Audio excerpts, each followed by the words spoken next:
Kansas Territory, 1884. A young woman steps down from the dusty stagecoach, her left hand instinctively tucked beneath her dark blue traveling shawl.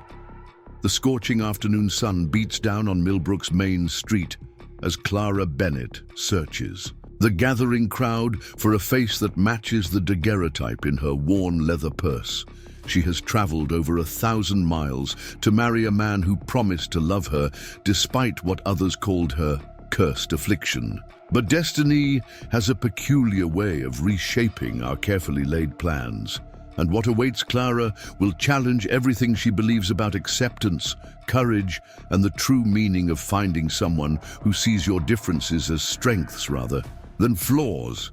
Before we jump back in, tell us where you're tuning in from, and if this story touches you, make sure you're subscribed, because tomorrow I've saved something extra special for you.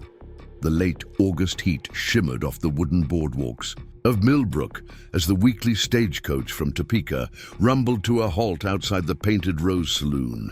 Dust swirled around the iron-reinforced wheels, momentarily obscuring the freshly painted sign that proclaimed the town's population as 437 souls, though Clara Bennett suspected that number included every chicken, pig, and milk cow within 10 miles. Clara pressed the embroidered handkerchief to her lips, filtering the prairie dust that seemed determined to coat everything in sight.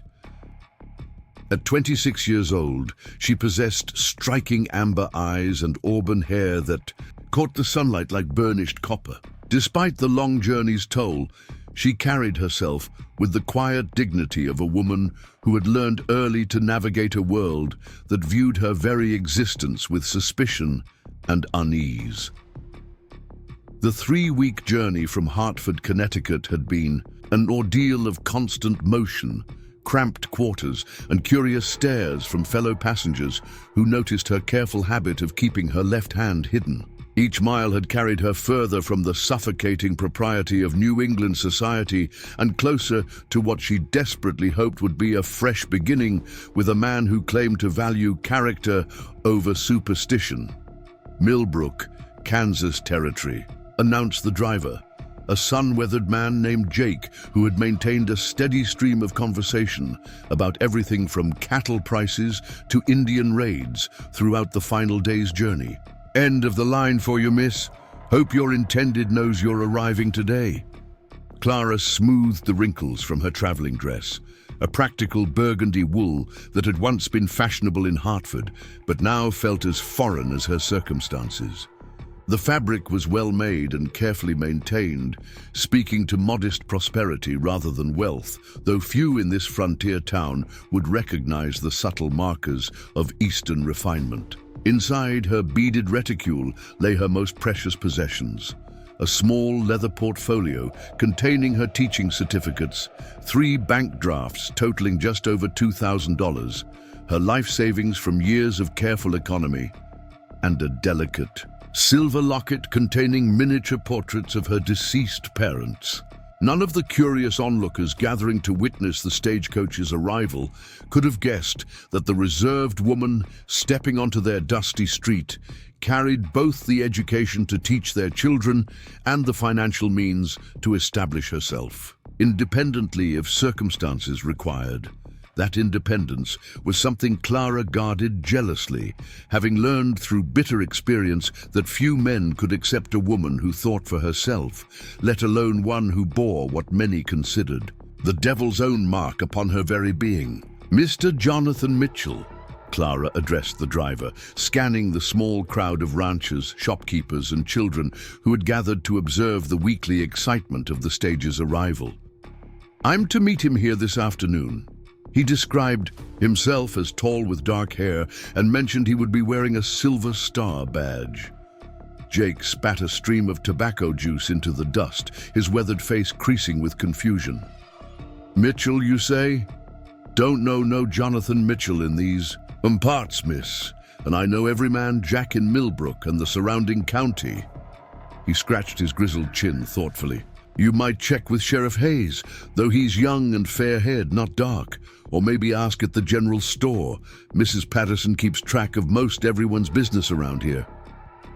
A cold sensation began to creep up Clara's spine, though. She fought to keep her expression composed.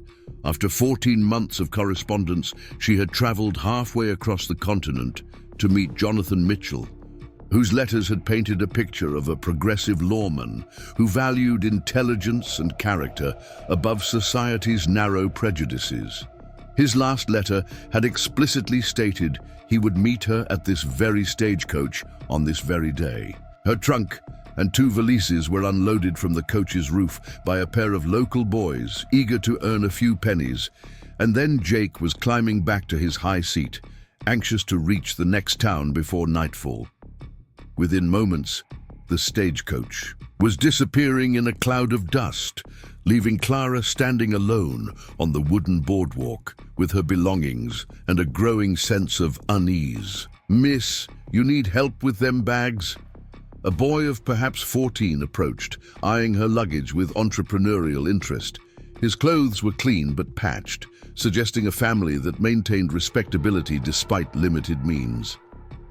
"I can get them anywhere in town for 2 bits.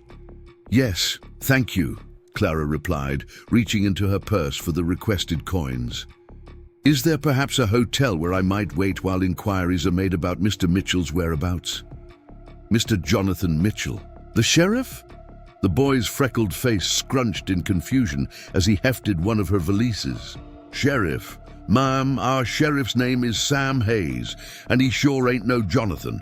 Been sheriff here for nigh on 3 years now. Don't know of any Mitchell in law enforcement, neither here nor in any of the neighboring counties." The unease that had been building in Clara's chest blossomed into genuine concern. "Perhaps there's been some administrative change. Mr. Mitchell wrote to me extensively about his duties as Milbrook's sheriff. He described the town in considerable detail." "Well now," the boy said, already starting toward the Painted Rose. "You could ask Sheriff Hayes himself. He's likely at his office this time of day, going through the mail and such. If there's been any mix-up about law enforcement positions, he'd surely know about it." The sheriff's office occupied a sturdy stone building at the corner of Main and Church Streets, its thick walls and barred windows, speaking to the occasional need for secure prisoner accommodation. A hand-painted sign declared "Samuel Hayes, Sheriff" in neat black letters, and through the clean windows Clara glimpsed a tidy interior that suggested its occupant took pride in both his position and his surroundings. Inside, Sheriff Samuel Hayes looked up from a desk covered with wanted posters and correspondence as Clara entered. He was indeed young, perhaps 30 years old, with sun-bleached brown hair and intelligent blue eyes that seemed to take in everything with careful assessment. He possessed the lean build of a man who spent considerable time on horseback, and his clothes, while simple, were well-maintained and spoke to steady employment and personal dignity. "Something I can help you with, miss?" he asked, rising to his feet with the automatic courtesy that frontier life demanded when ladies were present. His voice carried a slight drawl that suggested southern origins, though his manner was entirely respectful. "I hope so, Sheriff Hayes," Clara began, fighting to keep her voice steady despite her growing fears. "I'm looking for Sheriff Jonathan Mitchell. I was to meet him today upon my arrival from Connecticut." Something flickered across the sheriff's face, a combination of surprise and what might have been recognition. "Ma'am, I'm afraid there's no Jonathan Mitchell serving as sheriff in Milbrook or anywhere else in this county. I've held this position for 3 years, and before me it was old Sheriff Garrett, who retired to live with his daughter in Topeka." Preparing and narrating this story took us a lot of time, so if you are enjoying it, subscribe to our channel. It means a lot to us. Now back to the story. The words struck Clara with the force of a physical blow, though she had been preparing herself for this possibility since Jake's initial confusion. "That's impossible," she heard herself saying, even as she reached into her reticule with trembling fingers. "I have his letters here. 14 months of correspondence. Jonathan Mitchell, Sheriff of Milbrook, Kansas Territory. Sheriff Hayes examined the packet of letters she produced, his frown deepening as he studied the handwriting and official-looking letterhead. "This handwriting is educated, I'll grant you that," he said carefully. "And whoever wrote these certainly knows details about Milbrook and law enforcement procedures. But I'm sorry to say you've been deceived, miss." "But why?" Clara's voice came out smaller than she intended. "Why would someone create such an elaborate fiction?" Hayes removed his hat, a gesture that immediately confirmed her worst fears while demonstrating his compassionate nature. "It happens more than decent folks like to admit, ma'am. Some men find it entertaining to correspond with ladies from back east, spinning tales about successful careers and comfortable circumstances. Sometimes they're seeking money for travel expenses or wedding preparations. Sometimes they're just lonely souls living in fantasy rather than facing their own limitations." Clara sank into the wooden chair across from his desk, her mind struggling to process the magnitude of her situation. She had been so careful, so thorough in her correspondence with Jonathan Mitchell. His letters had been consistent, detailed, and seemingly sincere. He had never directly requested money, though she had sent a small amount 3 months ago to cover what he claimed were expenses for wedding preparations and securing appropriate lodgings for her arrival. "Was there indeed a recent change in sheriff positions?" she asked, grasping for any explanation that might preserve some fragment of her shattered plans. "Perhaps some confusion in the correspondence system?" "No, ma'am. I've been sheriff here since old Garrett's retirement, and before that I was his deputy for 2 years. There's been no Jonathan Mitchell in any official capacity in this county, not in law enforcement or any other profession that I'm aware of." Sheriff Hayes's voice was gentle but firm, and Clara found herself oddly grateful for his straightforward honesty rather than false comfort. "Miss, the Painted Rose has clean rooms at reasonable rates, and Mrs. Patterson at the general store can provide meals if you prefer privacy to the saloon's dining room. Might I suggest you take a day or two to consider your options before the next eastbound stage on Thursday?" The implication was clear and practical. Return to Connecticut, admit defeat, accept that she had been duped by a confidence man who had preyed upon her desperation for acceptance and belonging. The thought filled her with a familiar dread that had nothing to do with wounded pride and everything to do with what awaited her back east. "Thank you, Sheriff Hayes," Clara managed, rising to her feet with as much dignity as she could muster. "I'll certainly consider your advice." Outside the sheriff's office, the late afternoon sun was beginning its descent toward the western horizon, painting Millbrook's dusty streets in shades of gold and amber that couldn't disguise the town's fundamental roughness. The settlement consisted of perhaps 24 buildings clustered along Main Street, with the Painted Rose Saloon, Patterson's General Store, a church, a blacksmith shop, and scattered residences stretching out toward the prairie grasslands that extended to the horizon in all directions. It was nothing like Hartford, with its tree-lined streets, brick buildings, and established society.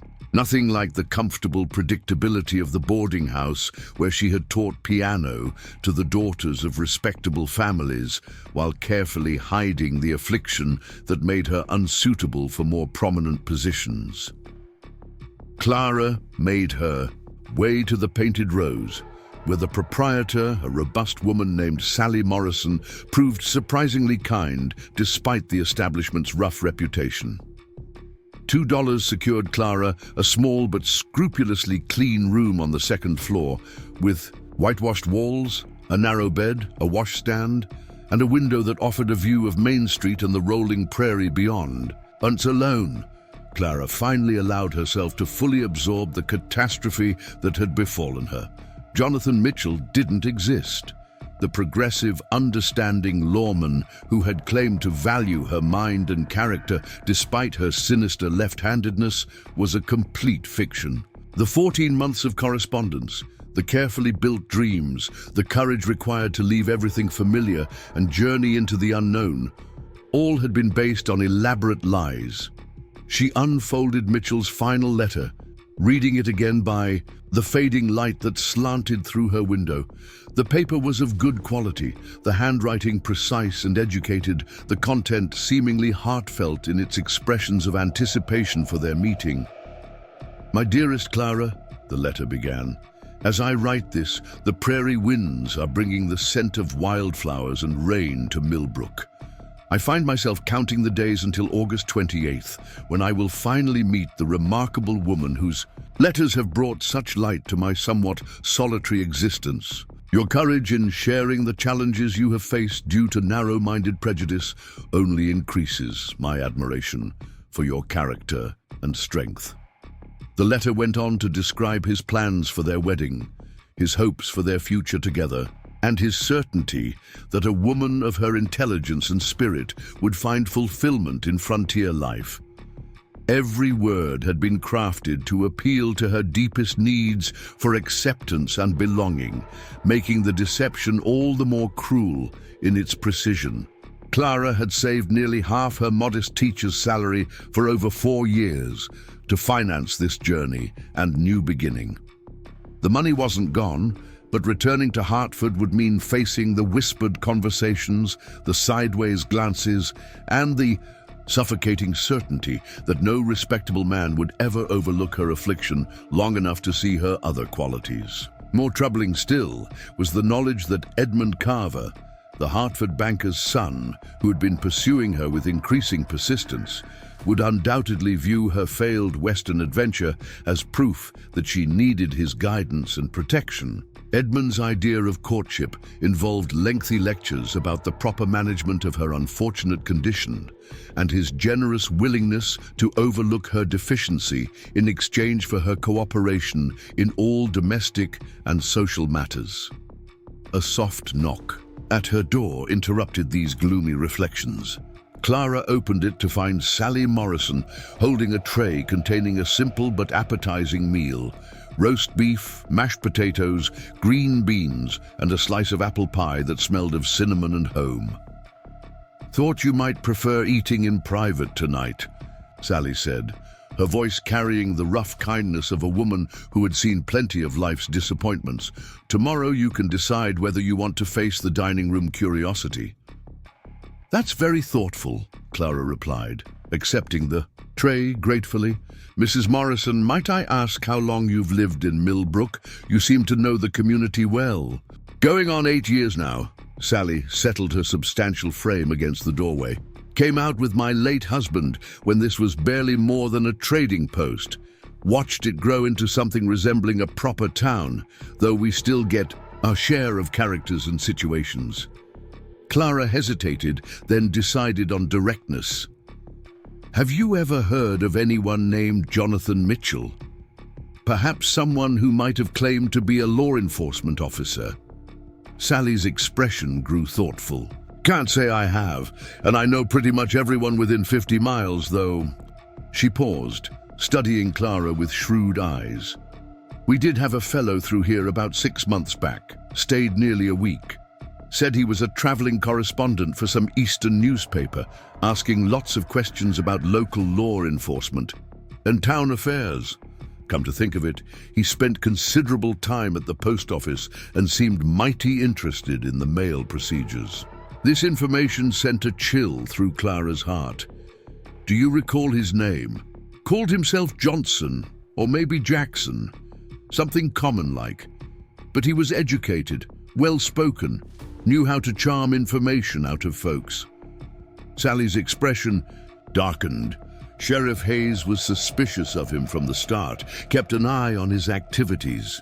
Good thing too, because we found out later he'd been through at least 3 other towns with similar stories, always gathering information about prominent citizens and their personal affairs.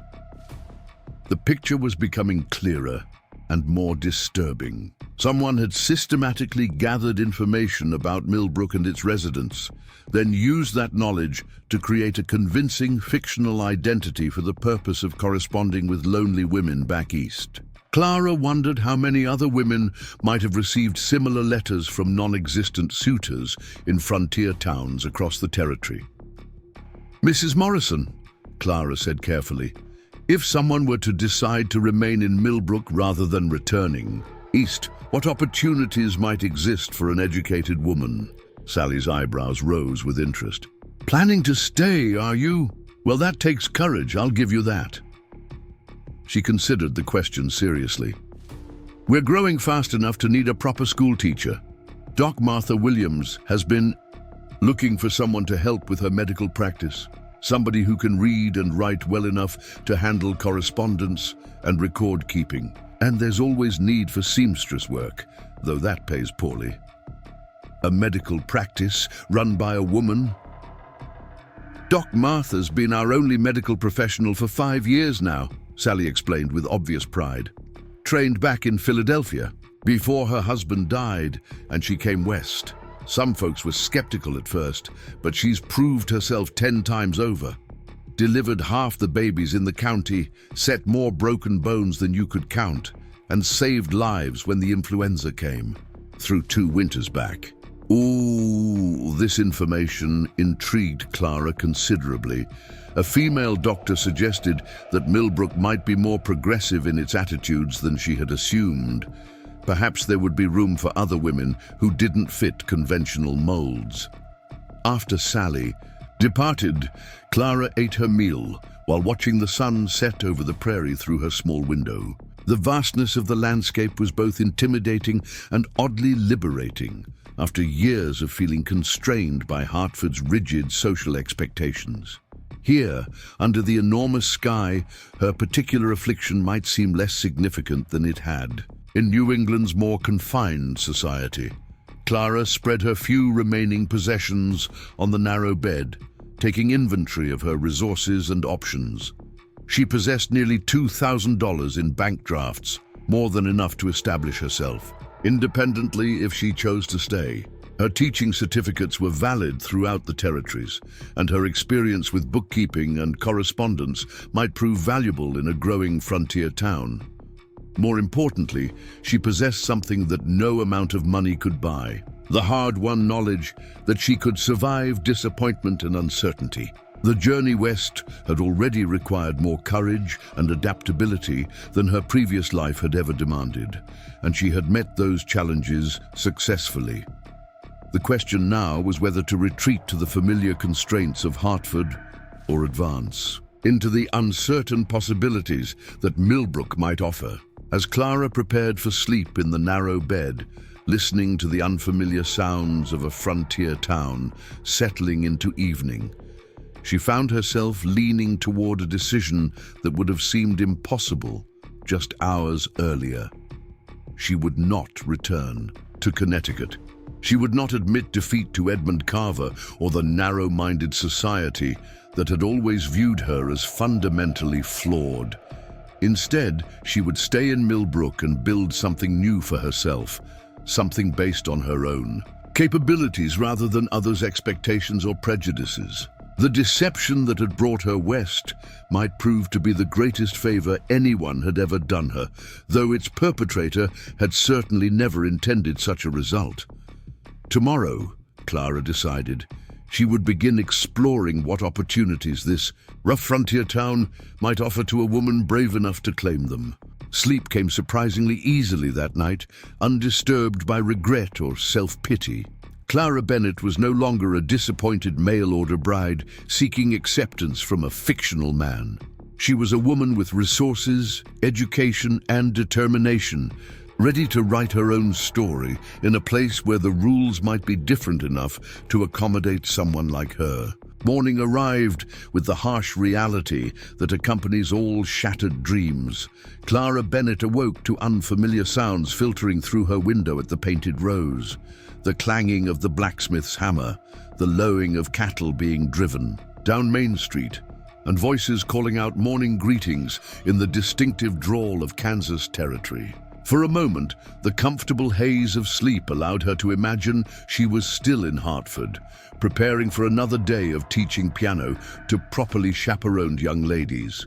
Then memory crashed down like a collapsing barn roof. Jonathan Mitchell didn't exist.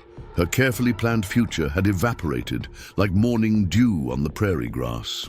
She was stranded in a frontier town where she knew no one, possessed no connections, and faced the choice between expensive retreat or uncertain advance into unknown territory. Clara rose and washed her face in the basin Sally Morrison had provided, studying her reflection in the small mirror mounted above the washstand.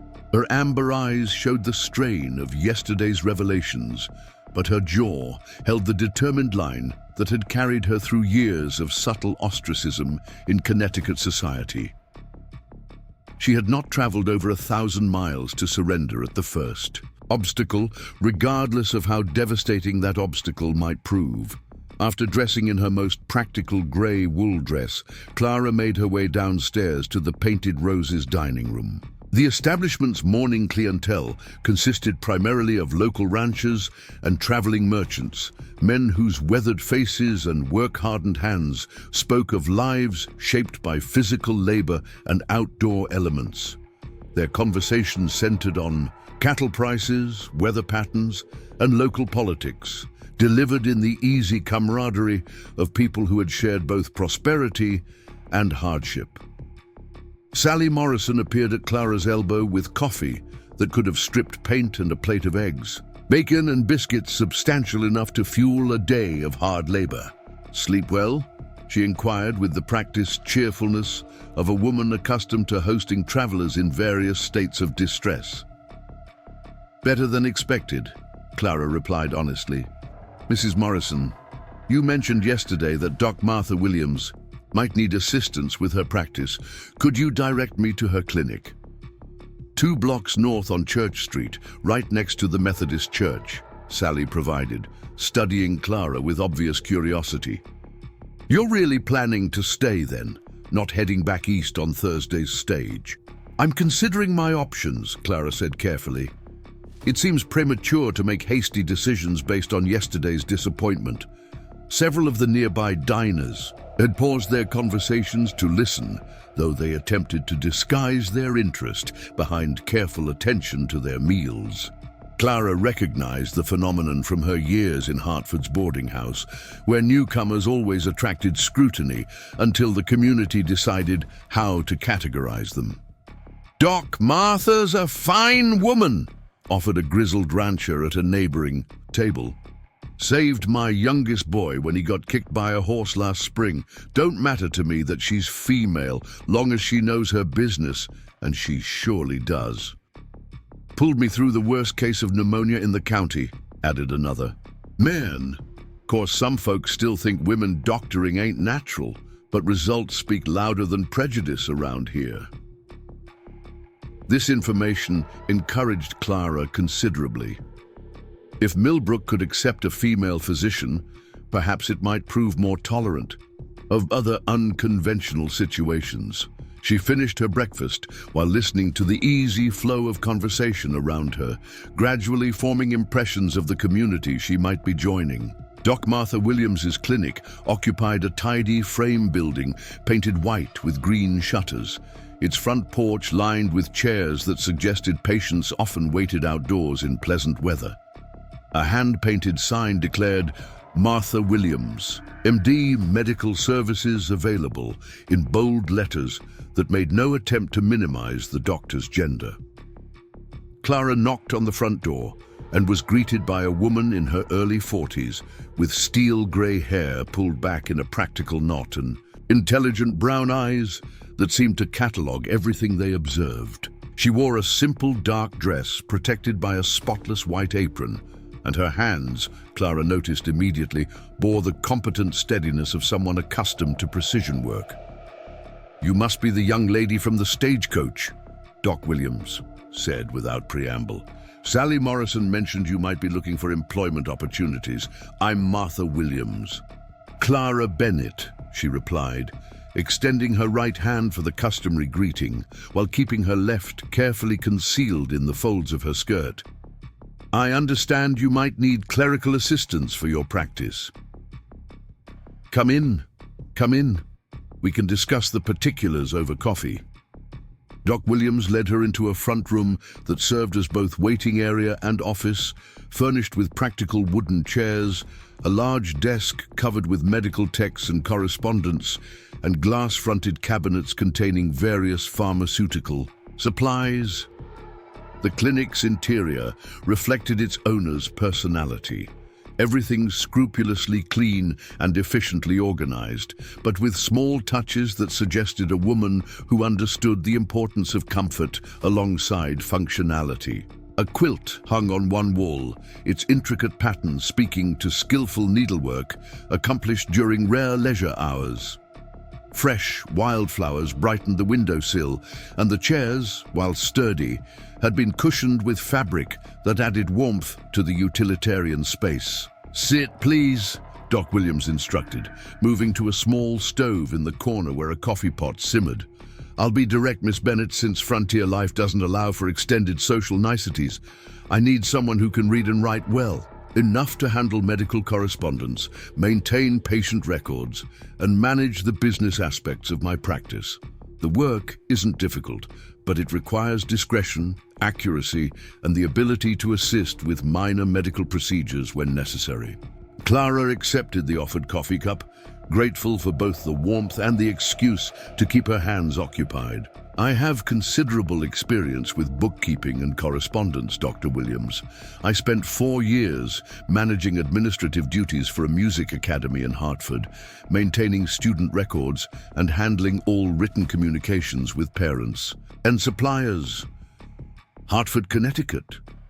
Doc Williams raised an eyebrow. "That's quite a journey for someone seeking clerical work in a frontier town. What brought you west, if you don't mind the question?" Clara had anticipated this inquiry and prepared what she hoped was a convincing partial truth. "I came to Kansas Territory expecting to marry, but those arrangements fell through due to misunderstandings about my personal circumstances. Rather than return east immediately, I thought I might explore opportunities for independent employment." Doc Williams studied her with the penetrating gaze of someone trained to diagnose problems beneath surface presentations. "What sort of misunderstandings, if I may ask? In my experience, such vague explanations usually conceal specific difficulties that may affect future employment." The direct question forced Clara to a moment of decision. She could fabricate some acceptable explanation that would preserve her chances of employment, or she could risk honesty about the reality that had shaped her entire adult life. Something in Doc Williams's steady regard suggested that deception would be both futile and unnecessary. "The misunderstanding concerned my left-handedness," Clara said quietly, instinctively tucking her left hand deeper into her skirt's folds. "My intended correspondent claimed to be progressive in his thinking, but when faced with the reality of my condition, he apparently reconsidered the wisdom of our arrangement." To Clara's amazement, Doc Williams actually smiled at this revelation. "Your left-handedness? That's what ended your engagement plans? Many people consider it a sign of moral deficiency or even diabolic influence," Clara replied defensively. "I understand such superstitions are particularly strong in frontier communities where traditional religious beliefs." "Miss Bennett," Doc Williams interrupted gently, "I'm left-handed myself." The simple statement struck Clara with the force of revelation. She stared at the doctor, watching as the woman deliberately lifted her left hand and flexed her fingers in demonstration. "I learned early to work with both hands when necessary, but my natural inclination has always been sinister, as the old texts call it," Doc Williams continued. "In medical school, some professors suggested I might be more successful if I trained myself to operate exclusively with my right hand, but I found that doing so actually diminished my surgical precision. So I developed techniques that accommodate my natural abilities rather than fighting against them." Clara felt tears prick her eyes at this unexpected understanding. In 26 years, she had never met another left-handed woman, let alone one who spoke of the condition without shame or apology. "How do you manage the social complications?" Clara asked. "In Hartford, I spent considerable energy ensuring that others rarely noticed my preference. Table settings, penmanship, even simple handshakes required constant attention to avoid giving offense. Frontier life has some advantages over Eastern society," Doc Williams replied pragmatically. "People here are more concerned with competence than conformity. When a woman can set a broken bone properly or deliver a healthy baby, her patients care far less about which hand she uses to accomplish the task." They talked for nearly an hour, discussing both the practical requirements of the position and the broader challenges of establishing oneself in frontier society. Doc Williams proved to be exactly the sort of educated, independent woman Clara had always hoped to encounter, but never expected to find. Her medical training had been completed at Woman's Medical College of Pennsylvania, one of the few institutions that accepted female students, and her decision to practice in Kansas Territory had been motivated by both professional opportunity and personal preference for frontier freedoms. The position pays $30 monthly plus room and board if you prefer living here at the clinic rather than the boarding house, Doc Williams concluded. The work includes maintaining patient records, handling correspondence with medical suppliers, assisting during procedures when additional hands are needed, and managing the financial aspects of the practice. "Are you interested?" "Very much so," Clara replied immediately. "When would you like me to start?" "Tomorrow morning, if you're ready. We can spend today getting you settled and reviewing the current systems." Doc Williams extended her left hand in a gesture that was both practical joke and genuine welcome. "Welcome to Milbrook, Miss Bennett. I think you'll find our little community more accepting than you might expect." As Clara shook the doctor's left hand with her own, she felt something shift inside her chest, a loosening of tension she hadn't even realized she'd been carrying. For the first time in her adult life, she was in the presence of someone who understood her fundamental difference without judgment or discomfort. The rest of the morning was spent touring the clinic's facilities and learning the organizational systems Doc Williams had developed over 5 years of frontier practice. The doctor maintained meticulous records of patient treatments, medication supplies, and financial accounts, all recorded in her own left-handed script that flowed across the pages with confident precision. "Most of my patients can't read well, enough to notice handwriting peculiarities," Doc Williams explained as she demonstrated the record-keeping procedures. "And those who can read are usually more interested in understanding their treatment than criticizing my penmanship." The clinic included the main treatment room where Doc Williams saw patients, a smaller surgical area for minor procedures, a pharmacy where medications were stored and prepared, and a comfortable living area upstairs where the doctor maintained her private quarters. The entire establishment reflected the same combination of functionality and subtle feminine touches that Clara had noticed in the front office. "I'll take the room at the boarding house for now," Clara decided, though the offer of clinic accommodation was appealing. "I'd prefer to establish myself gradually in the community rather than appearing to withdraw into exclusively medical circles." "Wise thinking," Doc Williams agreed. "Milbrook is small enough that social connections matter considerably. The more people who come to know you as an individual, the less they'll focus on superficial differences." During the afternoon, Clara retrieved her belongings from the Painted Rose and moved to Mrs. Henderson's boarding house, a tidy establishment that catered primarily to school teachers, traveling clerks, and other respectable single persons. Her room was small but comfortable, with a window overlooking the church and a writing desk where she could handle personal correspondence. As evening approached, Clara found herself walking down Main Street, observing the rhythms of frontier town life. Milbrook possessed an energy that Hartford had lacked, a sense of active growth and possibility that seemed to permeate every interaction. Shopkeepers called out greetings to passing customers. Children played elaborate games in the dusty spaces between buildings, and the general atmosphere suggested a community that was building something together rather than simply maintaining established traditions. Her walk brought her past the sheriff's office, where lamplight glowed through the clean windows.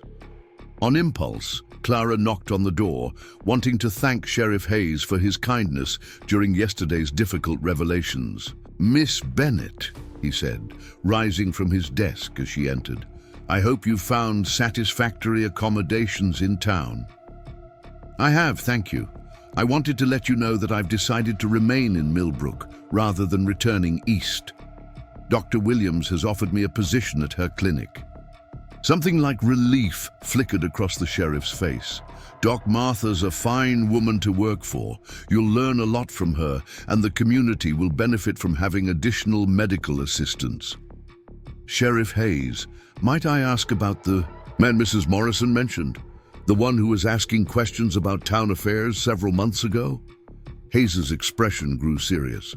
"What specifically did she tell you?" "That he claimed to be a newspaper correspondent, but seemed primarily interested in gathering personal information about residents and mail procedures." "That matches our observations," Hayes confirmed. "We had no proof of wrongdoing while he was here, but his behavior raised suspicions.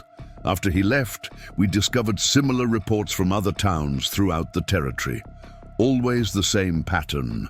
Well-dressed, educated man asking detailed questions about local officials and prominent citizens." Clara absorbed this information, understanding that she had been the victim of a systematic scheme rather than random deception. "Do you think he might return?" "Unlikely. Men like that avoid places where they've attracted official attention." Hayes paused, studying her face. "Miss Bennett, might I ask what specific details this Mitchell character included in his letters? The more we know about his methods, the better we can protect others from similar schemes."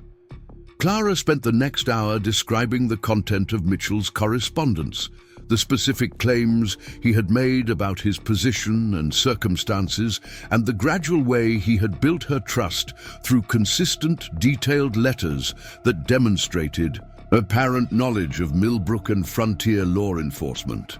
He claimed to be progressive in his thinking about women's capabilities, Clara concluded, and specifically stated that he valued character over conventional expectations. For someone like myself, such attitudes were particularly appealing. "Someone like yourself?" Hayes inquired gently. Clara hesitated, then decided that honesty had served her well with Doc Williams. "I'm left-handed, Sheriff Hayes. In Eastern society, that's considered a significant impediment to respectable marriage. Jonathan Mitchell claimed such prejudices were ignorant superstition." To her surprise, Sheriff Hayes smiled slightly. "He was right about that, at least. Superstition is exactly what it is." The simple statement, delivered without hesitation or discomfort, added another small piece to Clara's growing sense that Milbrook might indeed offer the acceptance she had never found in Hartford. She thanked the sheriff for his time and assistance, then made her way back to the boarding house as darkness settled over the town. That evening, Clara sat at her small writing desk, composing a letter to her former landlady in Hartford, informing her that the Kansas Territory position had proved more permanent than originally anticipated and requesting that her remaining personal belongings be shipped west. She deliberately avoided mentioning the failed marriage arrangements, instead focusing on the professional opportunities she had discovered. As she sealed the letter, Clara reflected on the remarkable transformation her life had undergone in just 2 days.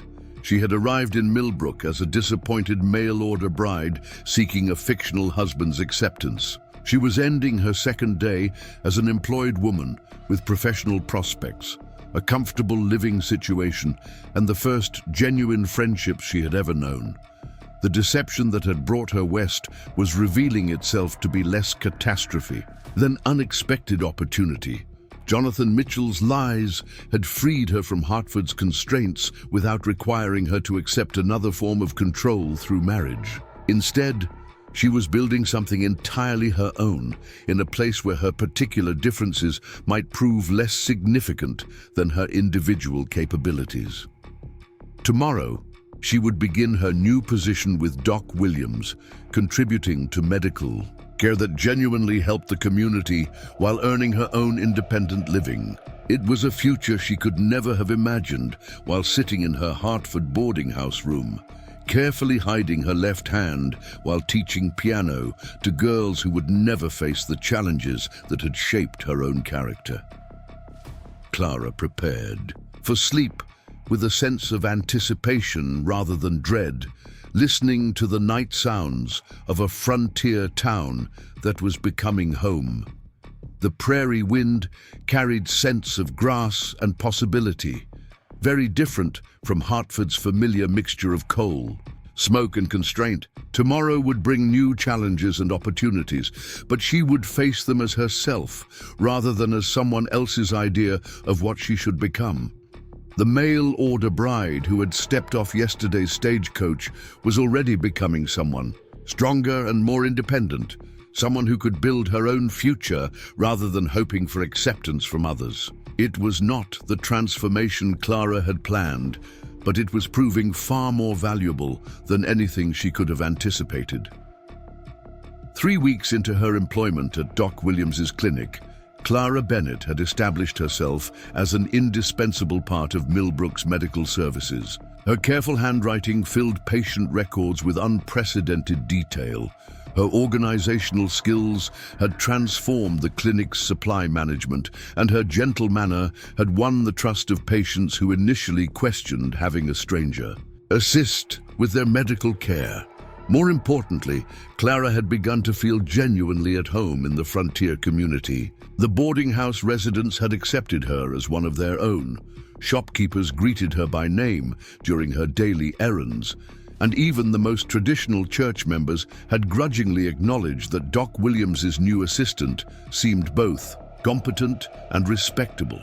The only significant challenge to her growing sense of belonging came from an unexpected source, her own conscience regarding the continued concealment of her left-handedness. While Doc Williams knew and accepted Clara's natural inclinations, the rest of the community remained unaware of what many would consider a serious character flaw.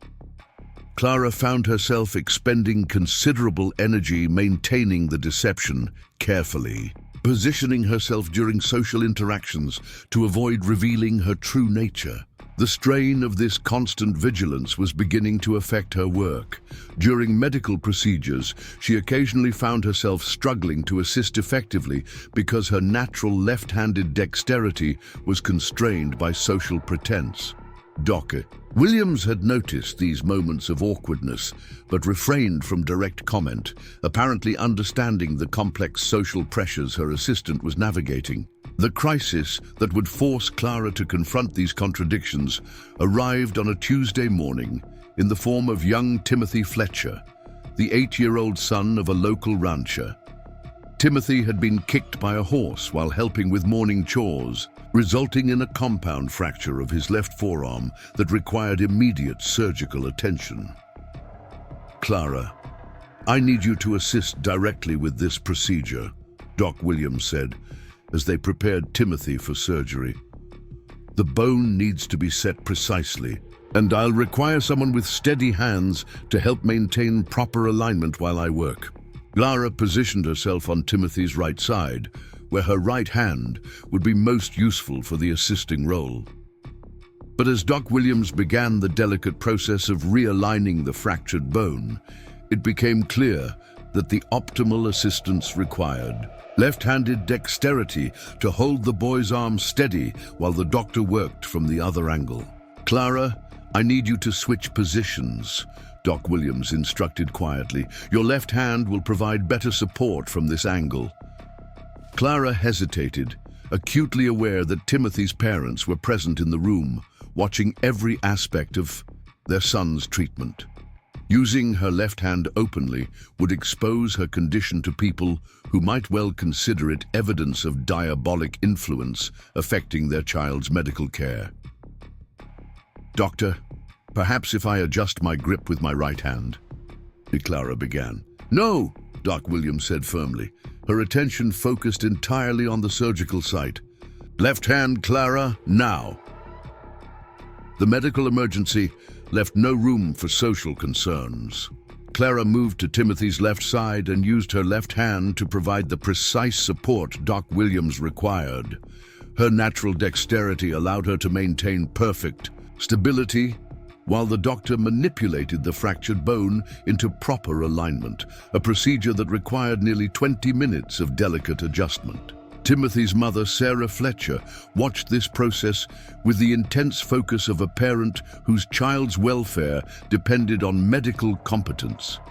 As Doc Williams completed the bone setting and began applying the plaster cast that would hold everything in place during healing, Sarah's attention shifted to Clara's role in the procedure.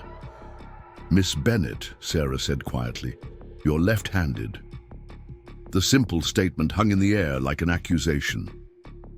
Clara felt her face flush with embarrassment and fear, but Doc Williams looked up from her work with calm professionalism.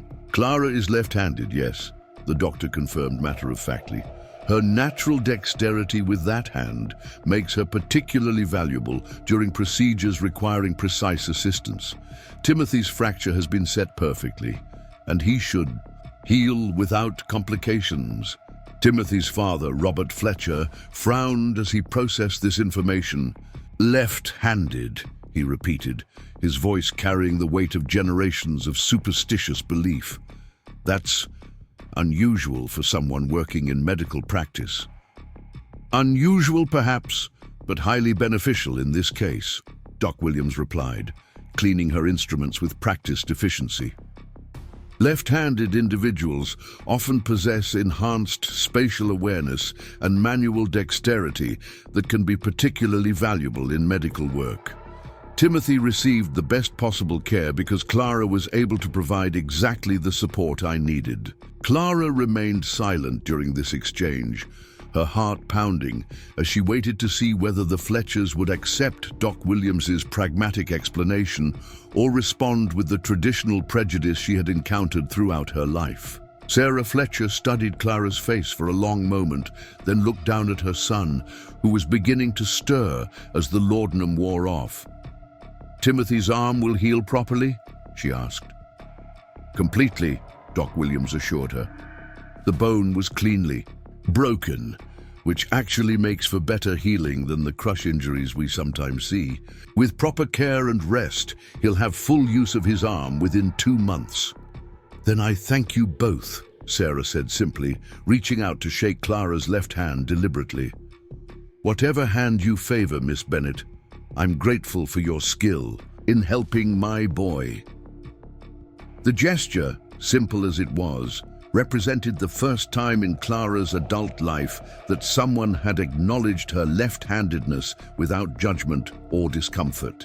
Robert Fletcher, following his wife's lead, nodded respectfully to both women before helping his son sit up carefully. "Doc Williams, Miss Bennett, we're obliged to you," he said. "Timothy, what do you say to the ladies who fixed your arm?" "Thank you," Timothy mumbled, still groggy but alert enough to understand that he had received important help.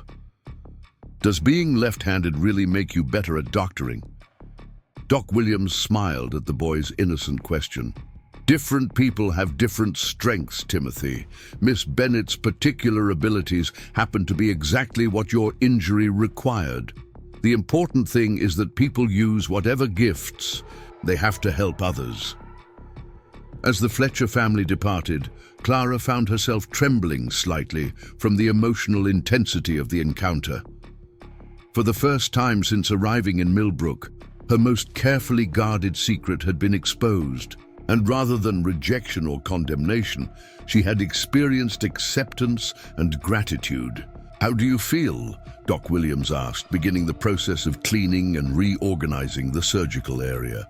Terrified, Clara admitted honestly, and relieved, and confused about why it was so much easier than I expected. Because you were helping a child rather than worrying about social conventions, Doc Williams explained. When people see you using your abilities to accomplish something important, they focus on the results rather than the methods. Clara spent the rest of the day reflecting on this experience and its implications for her life in Milbrook. She had spent weeks carefully concealing her true nature, expending enormous energy to maintain a deception that might prove unnecessary. If the Fletchers, a traditional ranching family with strong religious convictions, could accept her left-handedness, in the context of helping their son, perhaps other community members might prove similarly pragmatic. That evening, Clara encountered Sarah Fletcher at Patterson's General Store, where both women were purchasing supplies for their respective households. Clara braced herself for potential awkwardness, but Sarah greeted her with genuine warmth. "Miss Bennett, I wanted to thank you again for your help with Timothy," Sarah said. "He's been telling everyone about how the left-handed lady helped fix his arm. I think he's rather impressed by the whole idea." "How is he feeling?" Clara asked, grateful for the opportunity to focus on medical rather than personal matters. "Much better. The pain has subsided considerably, and he's already trying to figure out how to continue his chores one-handed." Sarah smiled fondly. "Boys that age think they're invincible." Other customers in the store had overheard this conversation, and Clara noticed several people glancing in her direction with what appeared to be curiosity rather than hostility. Word of her assistance with Timothy's medical emergency was apparently spreading through the community, and the context seemed to be framing her left-handedness as a useful skill rather than a character defect. Mrs. Patterson, the store's proprietor, approached with obvious interest in learning more details. "Sarah tells me you were quite helpful during Timothy's surgery, Miss Bennett. Doc Williams has certainly benefited from having trained assistants." "Dr. Williams is an exceptional physician," Clara replied, deliberately avoiding specific mention of her own role. "Timothy received excellent care. Still, it must be reassuring for patients to know there's additional skilled help available during serious procedures," Mrs. Patterson continued. "We're fortunate to have such competent medical services for a town our size." This conversation represented a subtle but significant shift in how Clara was being perceived by the community. Rather than being categorized as a mysterious outsider of questionable background, she was gaining recognition as a valuable contributor to Milbrook's professional services. Her association with Doc Williams was proving to be social protection, as well as professional opportunity. Over the following days, Clara noticed a gradual change in her interactions with townspeople. The Fletcher family's positive response to her assistance had apparently influenced other community members to view her more favorably. Children began greeting her on the street. Adults included her in casual conversations, and several people mentioned their appreciation for the improved organization they had noticed at the clinic. More significantly, Clara found herself relaxing the vigilant concealment of her left-handedness that had characterized her first weeks in Milbrook.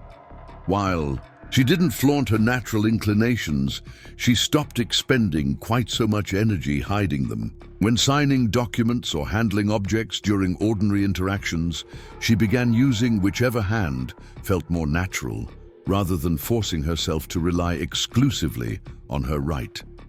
This gradual revelation of her true nature proceeded without the catastrophic social rejection she had always feared.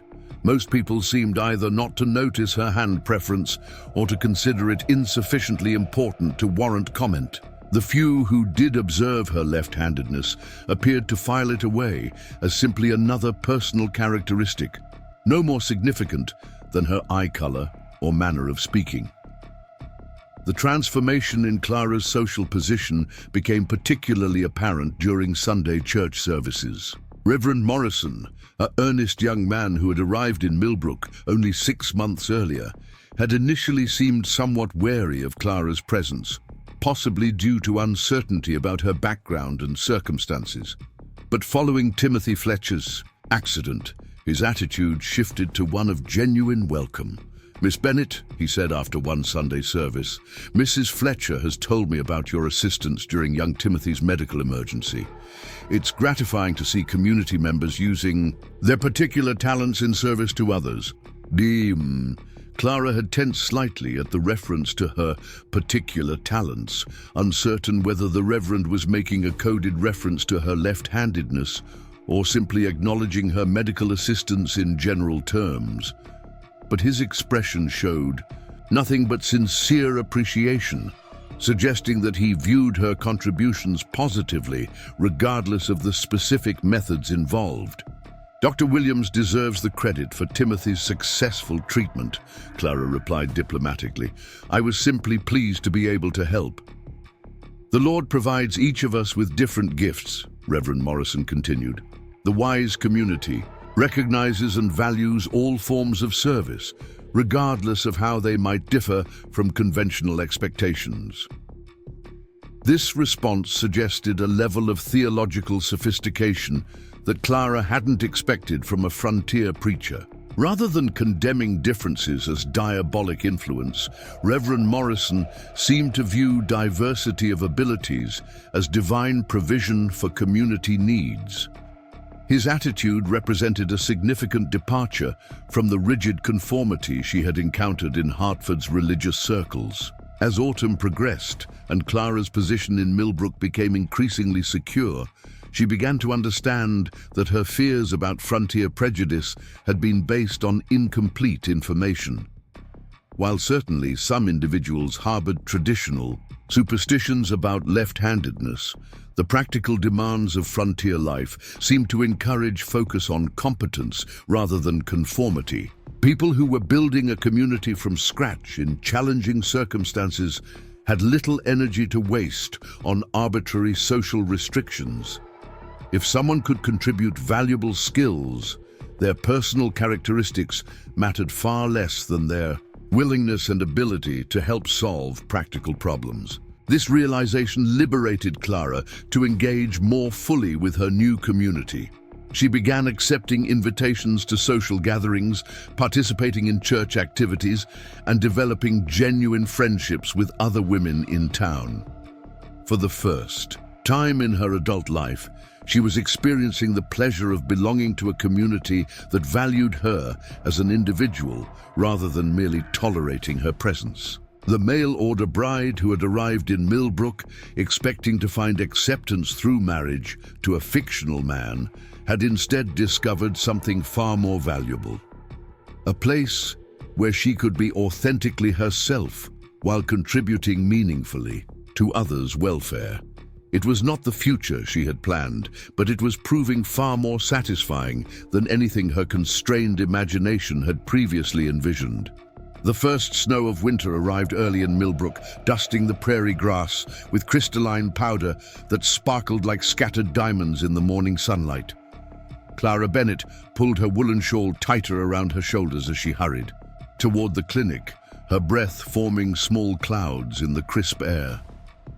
3 months had passed since her arrival, and she had settled into the rhythms of frontier life with a contentment she had never experienced in Hartford's more refined but restrictive society. Her work with Doc Williams had expanded beyond simple clerical duties to include preparation of medications, assistance with complex procedures, and even independent treatment of minor ailments when the doctor was called away on emergencies. Clara's steady hands and careful attention to detail had proven invaluable during the autumn months, when accidents and illnesses seemed to multiply with the approaching winter. The morning brought an unusual visitor to the clinic, Sheriff Samuel Hayes, supporting a man Clara had never seen before. The stranger was perhaps 40 years old, well-dressed despite obvious travel fatigue, and favoring his right leg as though Walking caused considerable discomfort. "Doc Williams available?" Sheriff Hayes asked, helping his companion to one of the waiting room chairs. "This is Edmund Carver, just arrived on the morning train from Topeka. Says he took a fall from his horse yesterday and thinks he might have injured his ankle." Clara felt the blood drain from her face at the mention of that name. Edmund Carver from Hartford had somehow tracked her to Milbrook, though she couldn't imagine how he had discovered her whereabouts or what could possibly have motivated such a journey. She struggled to maintain her composure as she responded to the sheriff's request. "Dr. Williams is with a patient, but she should be available shortly," Clara managed, her voice sounding strained to her own ears. "Please make yourself comfortable, Mr. Carver." Edmund looked up at the sound of her voice, and his expression shifted from polite attention to shocked recognition. Clara Bennett, what in heaven's name are you doing in this godforsaken wilderness?" Sheriff Hayes glanced between them with obvious curiosity. "You two are acquainted." "Miss Bennett and I are old friends from Connecticut," Edmund replied, though his tone suggested a relationship considerably more complex than simple friendship. "Clara, your landlady mentioned you had traveled west for employment, but she had no specific details about your location or circumstances." Clara's mind raced as she tried to understand the implications of Edmund's presence. Had he simply stumbled upon her by accident, or had he deliberately sought her out? And if the latter, what could he possibly hope to accomplish by following her to Kansas territory? "Mr. Carver was apparently traveling through the territory on business," she said carefully, addressing Sheriff Hayes while avoiding Edmund's penetrating gaze. "A fortunate coincidence that brought him to Milbrook when medical attention was needed." "Business indeed," Edmund confirmed, settling more comfortably in his chair while continuing to study Clara with undisguised intensity. "Banking investments in territorial development projects, though I must admit, discovering you here adds an unexpected personal dimension to my Western travels." Doc Williams emerged from her treatment room at that moment, having completed her examination of Mrs. Henley's persistent cough. She took in the scene quickly, noting Clara's obvious distress and the tension that seemed to fill the waiting area. "I'm Dr. Williams," she said, approaching Edmund with professional efficiency. "I understand you may have injured your ankle." "Indeed, a foolish accident while dismounting," Edmund replied, though his attention remained focused primarily on Clara. "Nothing serious, I hope, but it has become quite painful during travel." "Clara, would you please assist?" Doc Williams requested, recognizing that involvement in medical procedure might help her assistant regain her composure. "Mr. Hayes, thank you for bringing our patient in. Will you be remaining in town long, Mr. Carver?" "Several days at least," Edmund replied as Clara reluctantly moved to assist with his examination. "My business interests may require extended negotiations, and now that I've discovered Miss Bennett's presence here, I find myself reluctant to depart too quickly."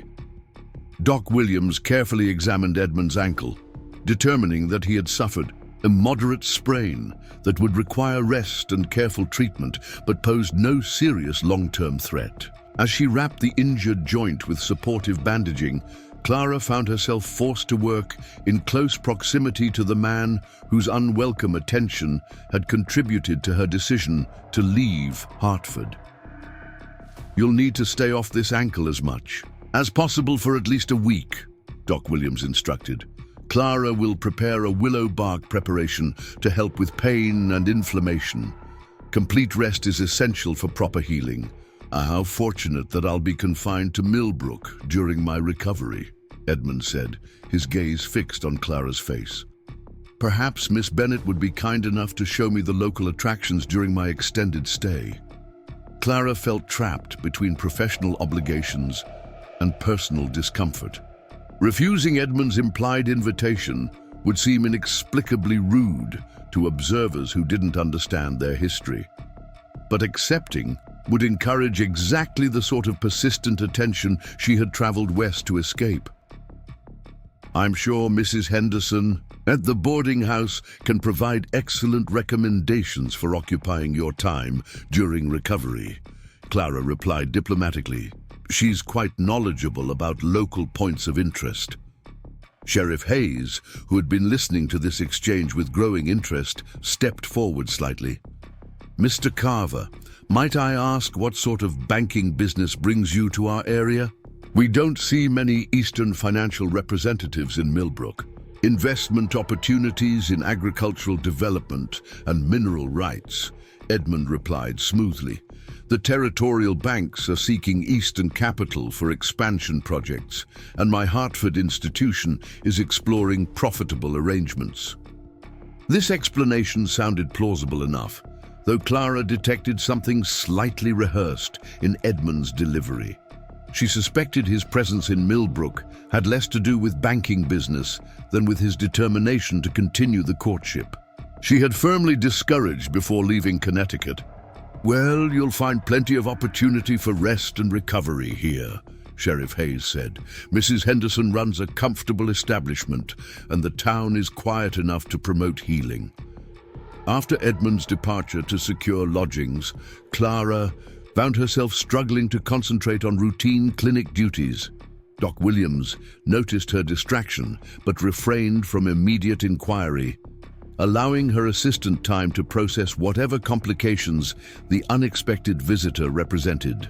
During the lunch break, however, the doctor's patience reached its limit. Clara, you're obviously upset about this Mr. Carver's appearance.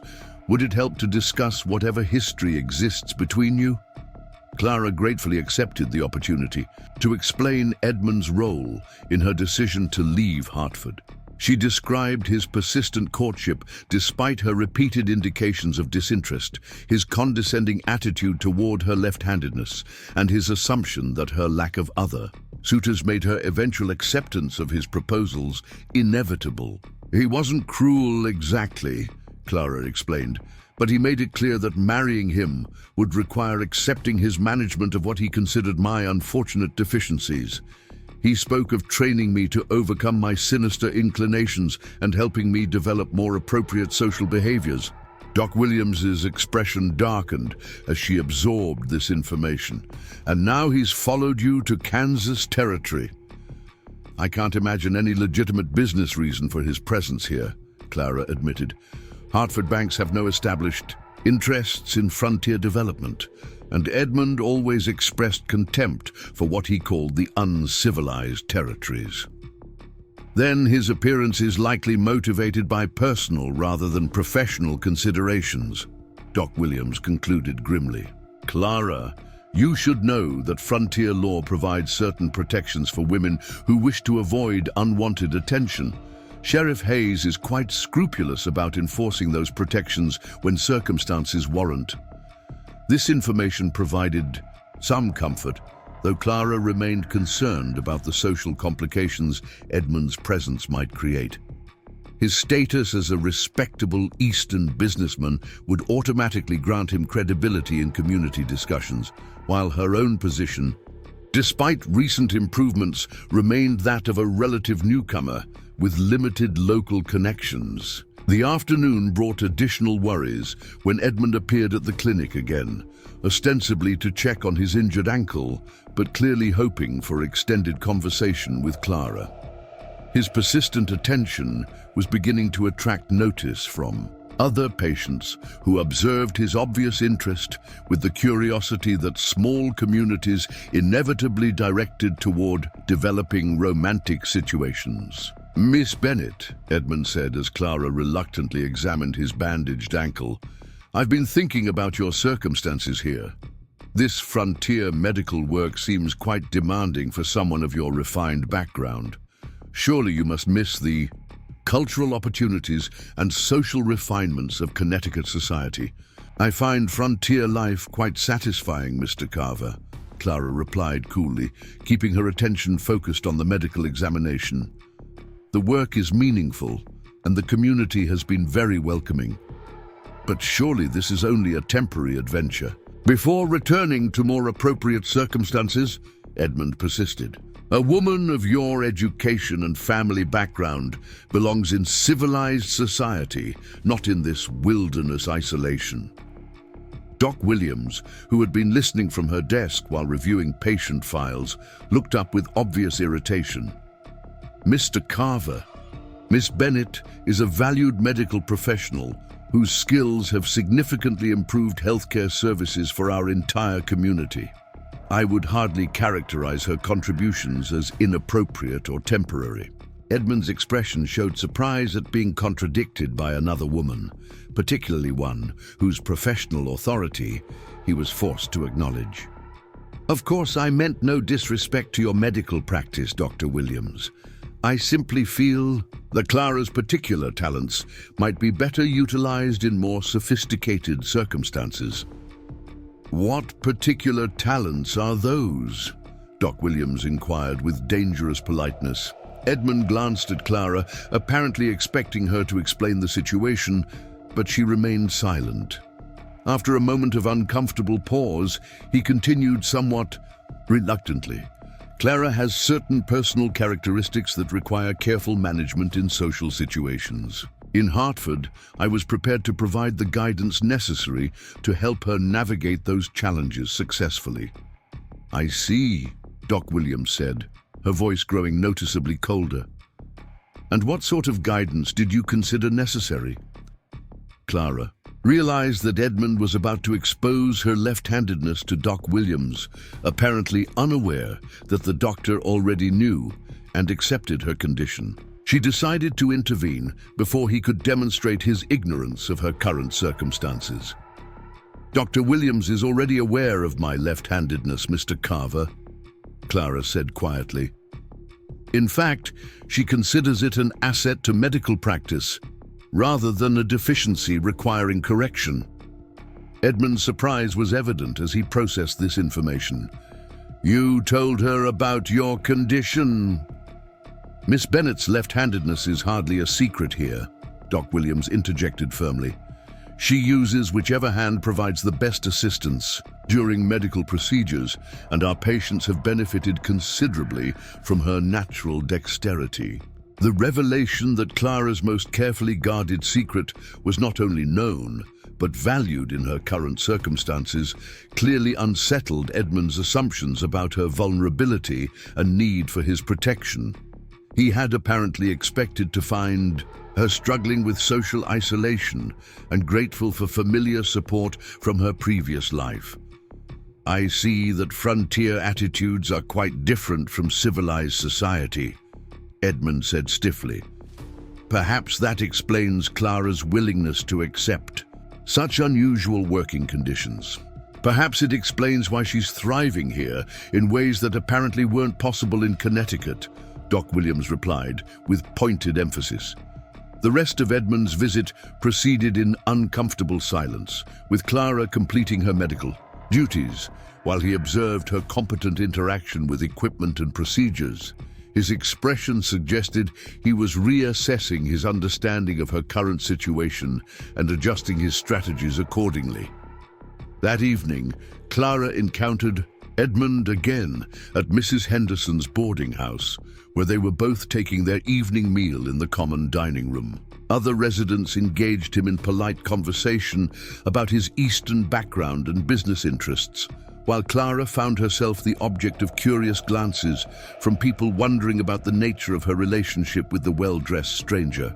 Miss Bennett and I are old acquaintances from Hartford, Edmund explained to Mrs. Henderson's inquiry. I was quite surprised to discover her here during my business travels. Such a small world, finding familiar faces in unexpected places.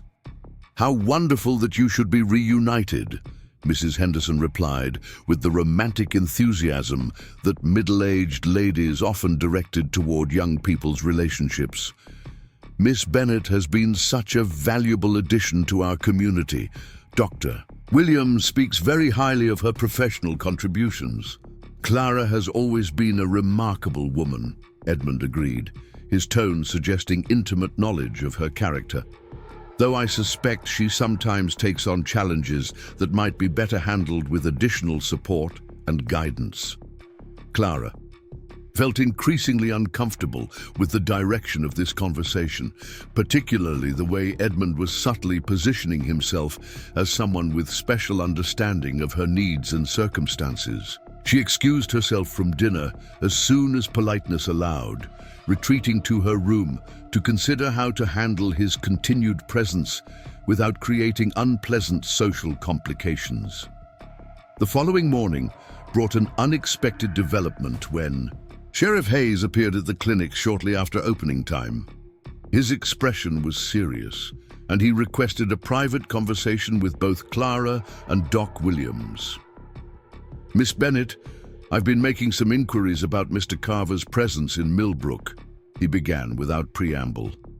"His claims about banking business don't hold up under examination. There are no current negotiations between Hartford financial institutions and territorial development projects, at least none that would require personal representation in communities like ours." Clara felt a mixture of vindication and concern at this confirmation of her suspicions. "Do you think he followed me here deliberately?" "That would be my assessment," Sheriff Hayes replied.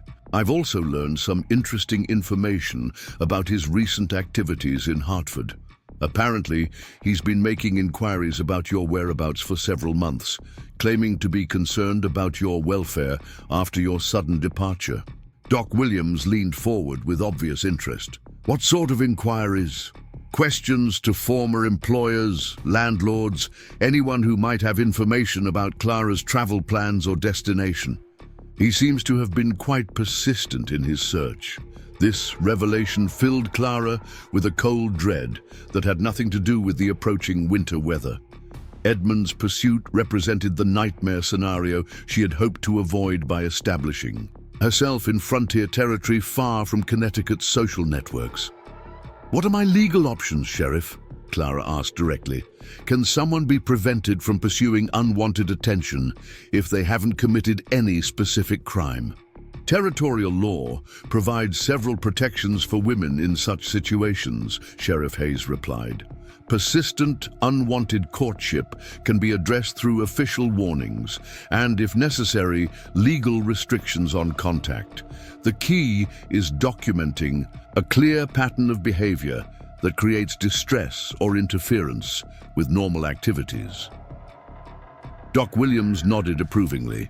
"Clara, you should know that this community will support your right to live and work here without unwanted interference from your past. Edmund Carver may have legal standing as a visitor, but he has no rights over your personal choices or professional activities." The conversation was interrupted by the arrival of Edmund himself, apparently seeking another medical consultation about his ankle. He entered the clinic with the confident manner of someone who expected to be welcomed, but his expression shifted as he observed the serious faces of the three people already present. "I hope I'm not interrupting anything important," he said, though his tone suggested curiosity rather than genuine concern about intrusion. "Mr. Carver," Sheriff Hayes said, rising to his feet with official authority, "I wonder if you might join me at my office for a brief conversation about your business activities in Milbrook. There are some standard questions we ask all visiting commercial representatives." Edmund's eyes narrowed slightly as he assessed the sheriff's request. "Of course, though I'm not sure what additional information I can provide beyond what I've already shared." "Routine procedures," Sheriff Hayes replied smoothly. "Won't take much of your time." After the two men departed, Clara found herself trembling with a combination of relief and anxiety. Doc Williams placed a comforting hand on her shoulder, offering the sort of unconditional support Clara had never experienced in her previous life. "Whatever happens, Clara, remember that you have friends here who value you for exactly who you are," the doctor said firmly. "Edmund Carver represents your past, but Milbrook represents your future. Don't let his presence make you forget how much you've accomplished since arriving here." The rest of the morning passed quietly, with Clara throwing herself into routine clinic duties while trying not to worry about the conversation taking place at the sheriff's office. She organized supply inventories, updated patient records, and prepared medications with the methodical precision that had always helped her manage stress and uncertainty. Around noon, Sheriff Hayes returned alone, his expression suggesting that his conversation with Edmund had been both illuminating and productive. Mr. Carver has agreed to limit his stay in Milbrook to the minimum time required for his ankle to heal sufficiently for travel, the sheriff reported. He's also acknowledged that his presence here has created some discomfort for you, Clara, and has agreed to avoid unnecessary contact during his remaining time in town. Clara felt a wave of relief wash over her. How did you persuade him to be so reasonable? I explained the territorial laws regarding harassment of women and suggested that his continued presence might be viewed as evidence of unwanted pursuit if it extended beyond legitimate medical recovery time, Sheriff Hayes replied with a slight smile. I also mentioned that frontier communities take a dim view of outsiders who create problems for valued residents. Doc Williams nodded with satisfaction. Did he indicate how he tracked Clara's location? Apparently, he hired a private investigator in Hartford to trace her movements, Sheriff Hayes explained.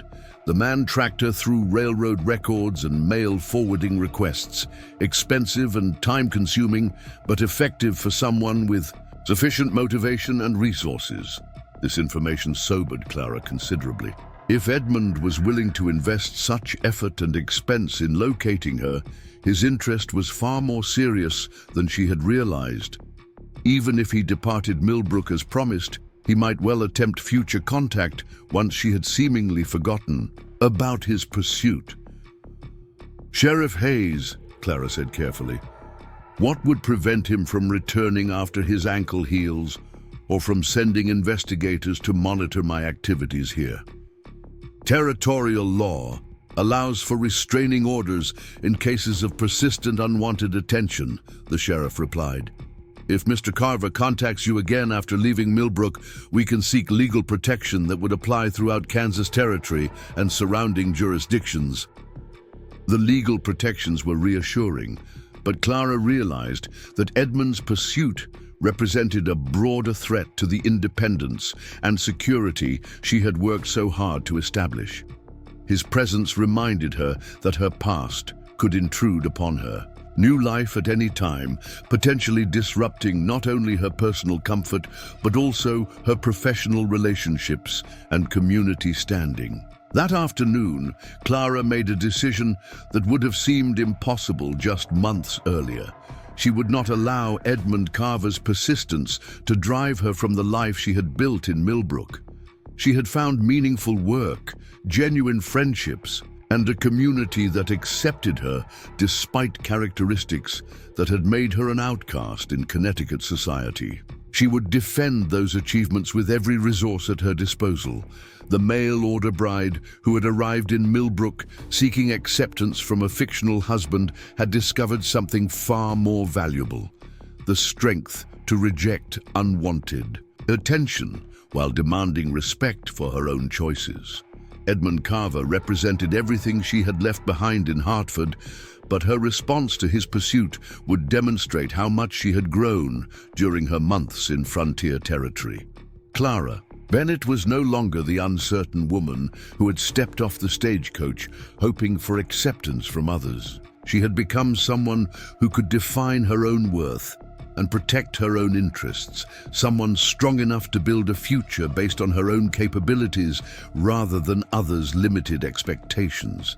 The confrontation with Edmund was forcing her to recognize just how much she had changed since arriving in Kansas Territory.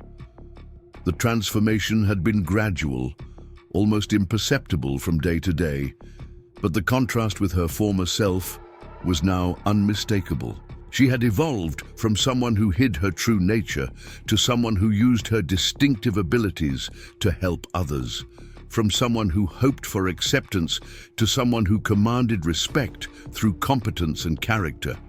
Edmund's pursuit would ultimately fail, not because of legal protections or community support, though both were important, but because Clara herself had become someone too strong and independent to be controlled by others' expectations or desires. The left-handed woman who had once feared social rejection had discovered that authenticity and competence provided better foundations for security than conformity and concealment ever could.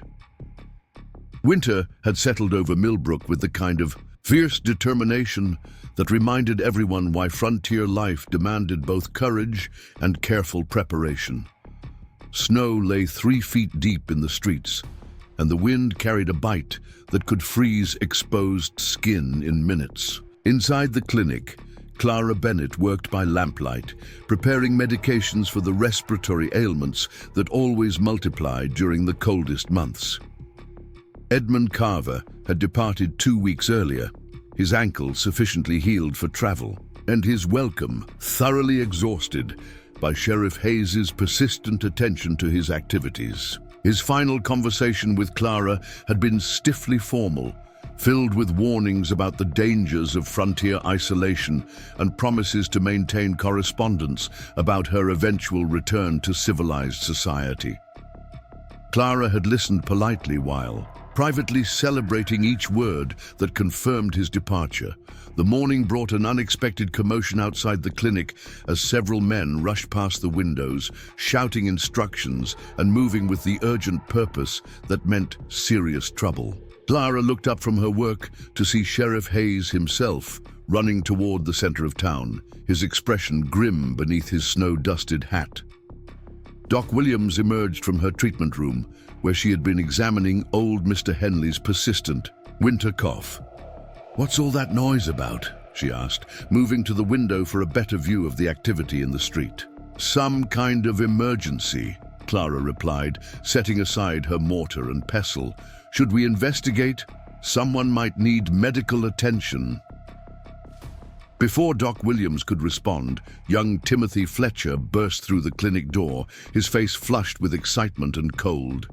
The boy's arm had healed perfectly from his summer fracture, and he had appointed himself an unofficial messenger for medical emergencies throughout the community.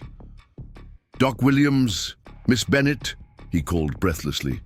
"There's been a shooting at the bank. Mayor Whitman's been hurt bad, and they say the robber got away toward the old Miller place." Clara felt her blood chill at this news. Bank robberies were thankfully rare in Milbrook, but when they occurred, they usually involved desperate men willing to use violence to escape capture. The thought of armed criminals loose in the community filled her with the same protective concern she might feel for family members. "How badly is the mayor injured?" Doc Williams asked, already reaching for her medical bag. "Sheriff Hayes said to tell you it's his shoulder, but there's a lot of blood," Timothy reported. "They moved him to the hotel so you could treat him proper." Doc Williams was gathering supplies with practiced efficiency, selecting instruments and medications that would be needed for treating gunshot wounds. "Clara, I'll need your assistance with this. Shoulder injuries can be complex, especially if the bullet is still lodged or if major blood vessels have been damaged." Clara nodded, pushing aside her personal fears to focus on medical necessities. "Should we bring extra bandaging material and perhaps additional laudanum for pain management?" "Good thinking. Also the surgical kit in case we need to extract the bullet." Doc Williams paused in her preparations, studying Clara's face with concern. "Are you ready for this? Gunshot wounds can be quite different from the injuries we usually treat." "I'm ready," Clara replied, surprised by her own certainty. 6 months ago, the thought of treating violent trauma would have terrified her. Now, her primary concern was ensuring they had adequate supplies to provide the best possible care. They hurried through the snow-covered streets toward the Painted Rose, where a crowd had gathered, despite the bitter cold. Sheriff Hayes met them at the door, his expression revealing both relief at their arrival and worry about the situation they would encounter. "Doc Williams, Mayor Whitman's been shot in the left shoulder," he reported without preamble. The bullet went clean through, but there's considerable bleeding and he's in significant pain. We've got him upstairs in Sally's best room.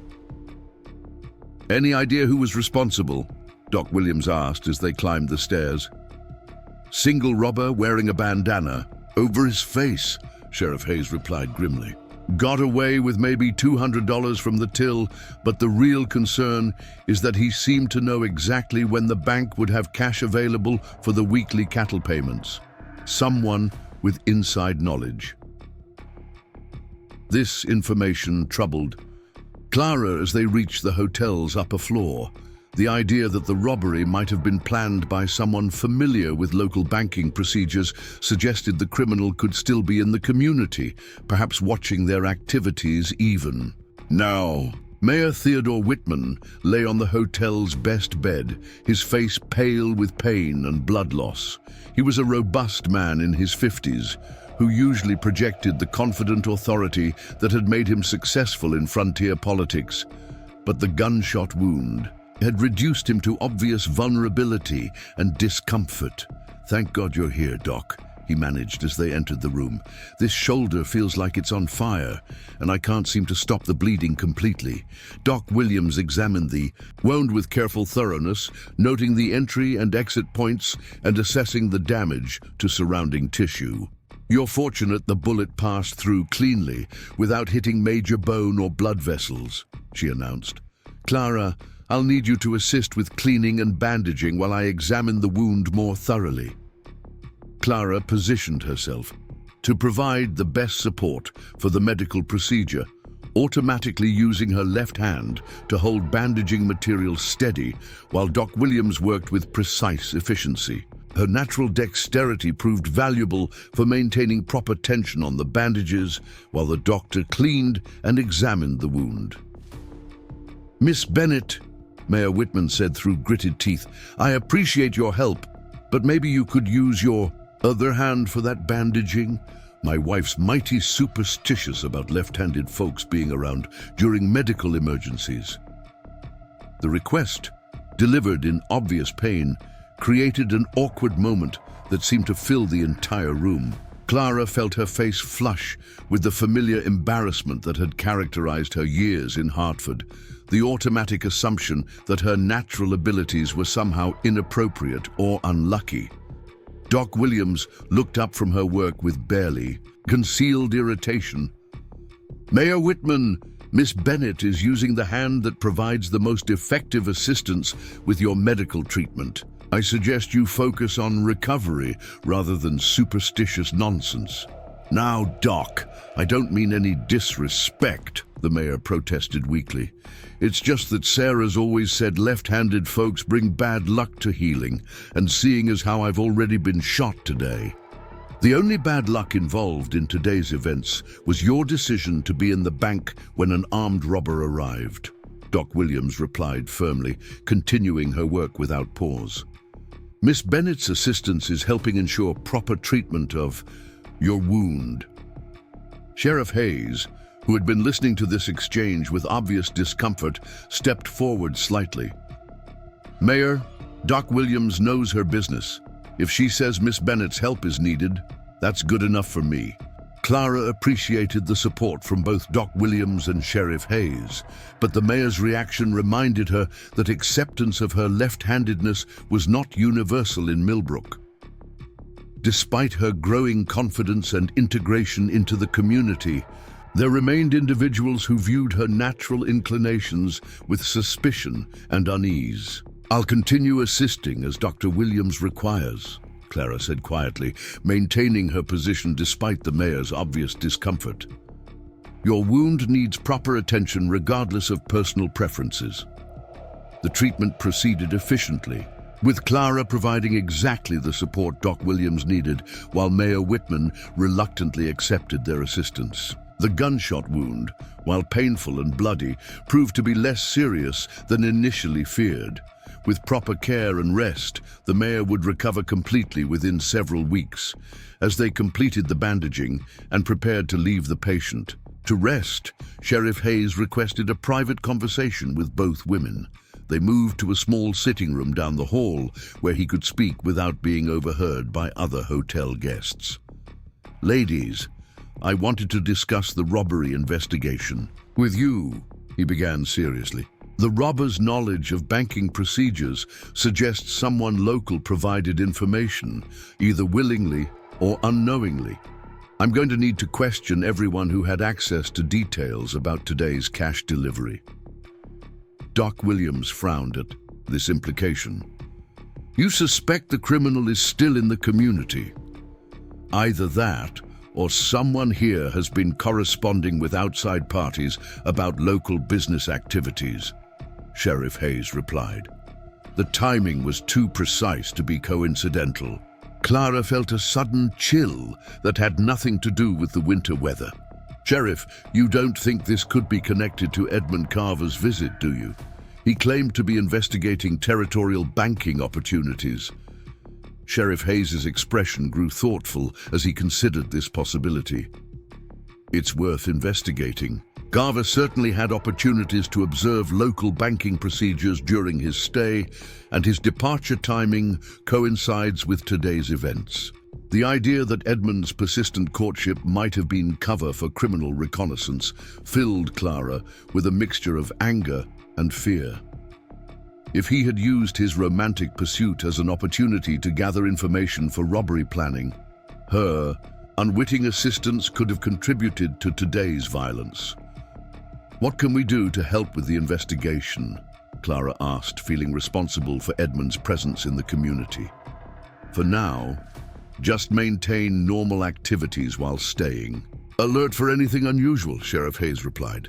"If Carver was involved, he's likely already far from Kansas territory. But if he had local assistance, we need to identify those connections before additional crimes occur."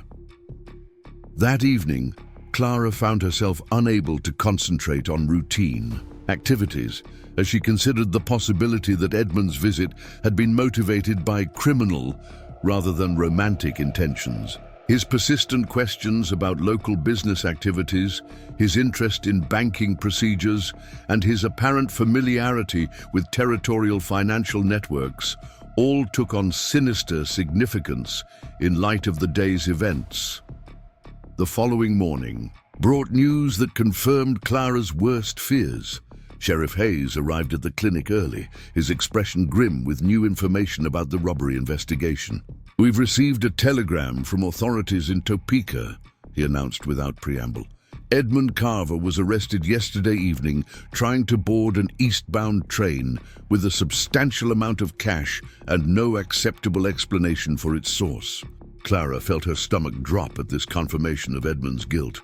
So he was using his courtship as cover for robbery planning. Appears that way. His story about banking business was complete fiction, designed to provide an excuse for observing local financial procedures and identifying optimal timing for the crime. Gidi. Sheriff Hayes's voice carried obvious anger at the deception. He apparently planned the robbery during his stay here, then returned after his ankle healed to carry it out. Doc Williams shook her head in disgust. Using romantic pursuit to cover criminal reconnaissance. That's particularly despicable behavior, even for a bank robber. The revelation that Edmund had manipulated her feelings and exploited her hospitality for criminal purposes filled Clara with a complex mixture of emotions. Anger at his deception competed with relief that his persistent courtship had been motivated by greed rather than genuine romantic obsession, which somehow made his behavior seem less personally threatening. Will he be returned to Kansas territory for trial? Clara asked. Eventually, though the legal proceedings may take months to complete, Sheriff Hayes replied. The important thing is that he's been captured and won't be returning to Milbrook or pursuing any additional criminal activities in our area. The news of Edmund's arrest spread quickly through the community, generating considerable discussion about the dangers of trusting strangers and the importance of maintaining vigilance against criminal deception. Clara found herself the object of sympathetic attention from people who understood that she had been an unwitting victim of Edmund's manipulation. "Don't you blame yourself for any of this," Sally Morrison told her firmly when Clara stopped by the Painted Rose for lunch. "A woman can't be expected to recognize criminal intentions hidden behind romantic courtship. That man fooled everyone with his educated manners and respectable appearance." Similar reassurances came from other community members throughout the day, creating a support network that Clara had never experienced in her more isolated Hartford existence. Rather than viewing her as somehow responsible for bringing criminal attention to their town, Milbrook residents seemed to understand that she had been victimized by Edmund's deception just as much as Mayor Whitman had been injured by his violence. The most meaningful support came from an unexpected source. As Clara was closing the clinic that evening, Sheriff Hayes appeared at the door with an expression that suggested he had something important to discuss. "Miss Bennett, might I walk you home this evening?" he asked with uncharacteristic formality. "There are some matters related to the robbery investigation that we should discuss privately."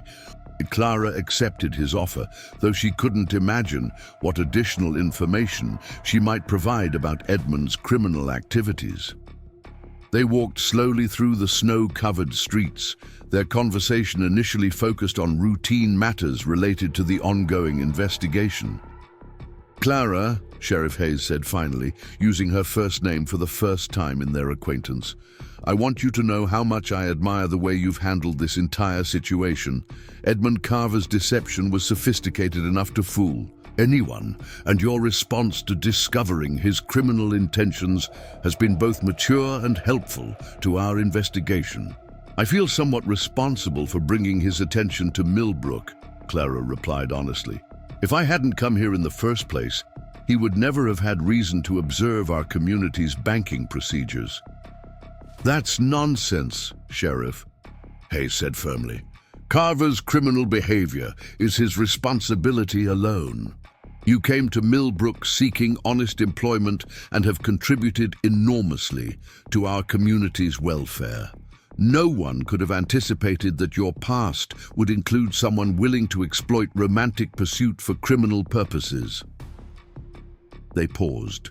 Outside Mrs. Henderson's boarding house, where warm lamplight glowed through the windows and smoke from the chimney spoke of comfortable shelter from the winter cold, Clara realized that she had come to think of this simple frontier town as home in ways that Hartford had never managed, despite 26 years of residence. "Sheriff Hayes," Clara said impulsively, "may I ask you something personal?" "Of course." "Do you truly believe that Milbrook is more accepting of differences than Eastern society? Or are people like Mayor Whitman representative of attitudes I'll continue to encounter here?" Sheriff Hayes considered the question with the careful thoughtfulness she had come to expect from him. "Clara, every community includes people with varying degrees of openness to differences, but frontier life tends to emphasize practical results over social conventions. When people see you helping save Mayor Whitman's life, despite his prejudiced comments, they focus on your competence rather than his superstitions." He paused, seeming to gather courage for additional words. "I should also mention that I've observed your left-handedness since your first day in Milbrook, and I've never considered it anything but a personal characteristic that contributes to your effectiveness in medical work." Clara felt her heart skip slightly at this revelation. "You've known all along." "I notice details as part of my job," Sheriff Hayes replied with a slight smile. "But I also notice character, and yours has impressed me consistently since your arrival. Your response to discovering Jonathan Mitchell's deception, your adaptation to frontier life, your professional contributions to Doc Williams's practice, and now your handling of Edmund Carver's criminal manipulation all demonstrate remarkable strength and resilience." The warmth in his voice suggested that his interest in her character extended beyond professional observation. Clara found herself studying his face in the lamplight, noting the sincere appreciation in his blue eyes. and the way his expression softened when he looked at her. "Clara," he continued, his voice growing quieter, "I hope you'll consider making Milbrook your permanent home. This community needs people of your intelligence and dedication, and I personally would be very sorry to see you leave." The personal emphasis in his words created an entirely new dimension to their conversation. Clara realized that Sheriff Samuel Hayes was expressing interest in her that extended far beyond gratitude for her contributions to community welfare or sympathy for her victimization by Edmund's criminal schemes. "I have no intention of leaving Milbrook," Clara replied softly. "This has become home in ways I never expected when I stepped off that stagecoach last summer." "I'm glad to hear that," Sheriff Hayes said, his relief evident. "Perhaps when the weather improves and the robbery investigation is complete, you might allow me to escort you to some of the local social events. I'd like to get to know you better outside of professional circumstances." Clara felt a flutter of excitement at the prospect of genuine courtship with someone who valued her exactly as she was. "I would enjoy that very much, Sheriff Hayes." "Sam," he corrected gently, "I think we've moved beyond formal titles, don't you?" The following months brought changes that transformed both Clara's personal circumstances and her position within the Milbrook community. Edmund Carver was convicted of bank robbery and sentenced to several years in territorial prison, effectively ending any threat of future pursuit. Doc Williams's practice continued to flourish with Clara's assistance, establishing her reputation as an indispensable part of local medical services. Most significantly, Clara's friendship with Sam Hayes developed into a courtship that demonstrated everything her relationship with Edmund had lacked. Sam appreciated her intelligence without feeling threatened by it, valued her independence, while offering support when needed, and treated her left-handedness as simply another aspect of her individual character, rather than a deficiency requiring correction. Spring arrived early that year, melting the snow and filling the prairie with wildflowers that painted the landscape in brilliant colors. Clara often walked among those flowers with Sam, discussing everything from local politics to their hopes for the future, building the kind of partnership she had always dreamed of but never thought possible. "Clara," Sam said during one of these walks, stopping beside a creek that ran crystal clear with snowmelt, "I have something I'd like to ask you." Clara's heart began beating faster as she recognized the serious tone that suggested momentous conversation. "What is it, Sam?" "I love you," he said simply, taking her left hand in both of his without hesitation. I love your intelligence, your compassion, your strength in facing challenges, and yes, even your left-handedness, because it's part of what makes you uniquely yourself. Would you consider marrying me?"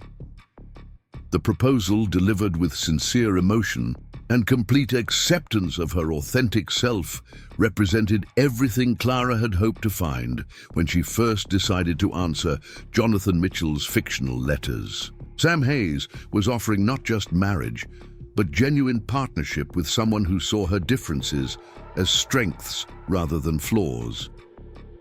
"Yes," Clara replied, her voice filled with the joy of unexpected happiness. "Yes, I will marry you, Sam Hayes." Their wedding took place in Millbrook's Methodist Church on a warm June morning, with Doc Williams serving as matron of honor and half the town in attendance. Reverend Morrison performed the ceremony with obvious pleasure, emphasizing the importance of partnerships built on mutual respect and shared purpose. As Clara signed the marriage register with her left hand, clearly visible to everyone present, she realized how completely her life had been transformed from the desperate woman who had sought acceptance through correspondence with a fictional suitor. She had found something far more valuable than the conditional acceptance Jonathan Mitchell had promised. Unconditional love from someone who appreciated her exactly as she was. The mail-order bride, who had been turned away for being left-handed, had discovered that the right person would see her differences as gifts rather than curses. Clara Bennett Hayes had built a life based on authenticity rather than concealment, strength rather than apology, and love rather than compromise. Standing beside Sam as they accepted congratulations from their community, Clara reflected on the unexpected journey that had brought her to this moment of perfect happiness. Edmund Carver's deception had inadvertently freed her from Hartford's constraints. Jonathan Mitchell's lies had led her to Milbrook's opportunities, and her own courage in embracing her true nature had enabled her to build something beautiful. From the ashes of disappointed expectations, sometimes the most devastating deceptions lead to the most extraordinary discoveries. Clara Bennett had traveled west seeking a husband who would tolerate her left-handedness and found instead a community that valued it, a profession that utilized it, and a man who loved it as part of loving all of her. The left-handed woman who had once hidden her true nature now used it openly to help heal others, support her husband's law enforcement work, and contribute to a community that had learned to see strength in difference and beauty in authenticity. It was not the future she had planned, but it was infinitely better than anything her constrained imagination had ever dared envision. Up next, you've got two more standout stories right on your screen. If this one hit the mark, you won't want to pass these up. Just click and check them out.